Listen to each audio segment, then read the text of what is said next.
Ito yung sikat na cheese bread ng Bulacan. Ngayon, nasa Las Piñas na.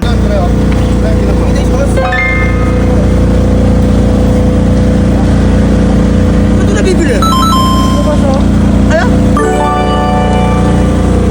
Kung mahilig ka sa cheese bread, Spanish bread at iba pang freshly baked na tinapay, siguradong magugustuhan mo ang video natin ngayon. Pupunta tayo sa bagong branch ng Milty House of Cheese Bread, isang bakery na naging paborito ng maraming Bulakenyo. At ngayon ay mas malapit na sa mga taga-South dahil may bago na silang branch dito sa Las Piñas. Matatagpuan nyo sila dito sa kahabaan ng Alabang Zapote Road. Tapat lang sila ng PS Bank, GM Homes at Almanza 1 Barangay Hall. Malapit lang din sila sa SM South Mall, onting lakad lang makikita nyo agad ang Milty House of Cheese Bread. Nagsimula sila bilang isa sa mga kilalang bakery sa Bulacan. Naging paborito ito ng karamihan dahil sa kanilang signature cheese bread na kilala sa pagiging malambot at cheesy sa bawat kagat. Base sa mga nakita kong reviews, isa sa mga madalas purihin ay ang lambot ng kanilang bread kahit kinabukasan na. Perfect itong puntahan kung naghahanap kayo ng pasalubong para sa pamilya, barkada o simpleng cravings lang sa masarap na tinapay. Ang maganda nga dito guys, kahit mag-crave ka ng cheese bread sa madaling araw, walang problema dahil open sila 24 hours. Masarap din to partneran ng mainit na kape. Sakto, hindi na kayo lalayo dahil nag-o-offer din sila ng coffee.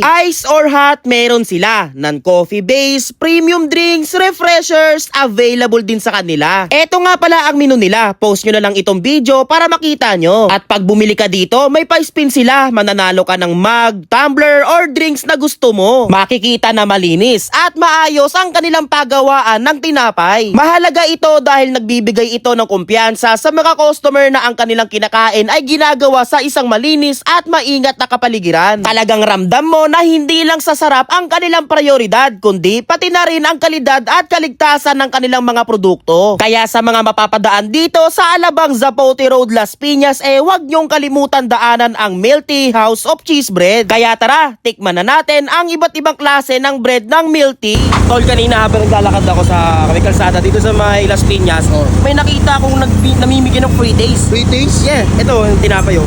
Ito nga pala yung kanilang Spanish bread. Bali guys, bumili nga pala ako sa may Milty House of Cheese Bread. Uy. Tikman natin na idol. Uy. Tikman natin. Pakalambot. Lambot. Sarap. Lambot oh. Sabi, quality yung tinapay. Sarap. Ito naman yung ubi Spanish nila guys. 14 pieces, 120 pesos. Uy. Grabe, perfect tong pampasalubong mo pang uwi sa bahay nyo after mo mag-work. Mismo. Tingnan mo naman yung packaging, ang ganda. Diba? Tapos sa tinapay, hindi siya basta-basta. Ubi Spanish, you know? Lambot.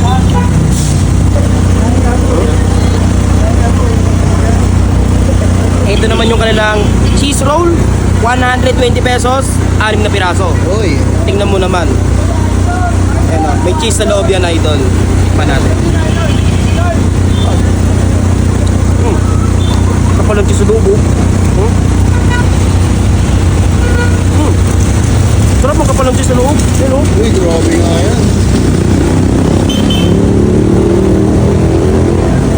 Perfect. Ang crap nito hindi tinapil ha. Ito naman yung cheese bread. Ito yung dahilan kung ba't ako napabili Mismo. Ito yung kanilang free taste Bale, ilang piraso to? 2, 4, 6, 8, 10, 12, 14. 14 pieces, 120 pesos. Over. Sarap talaga nito. Yung mga tinapay nila tol, pwedeng makapagsabayan sa mga kilalang brand. Mismo, tol.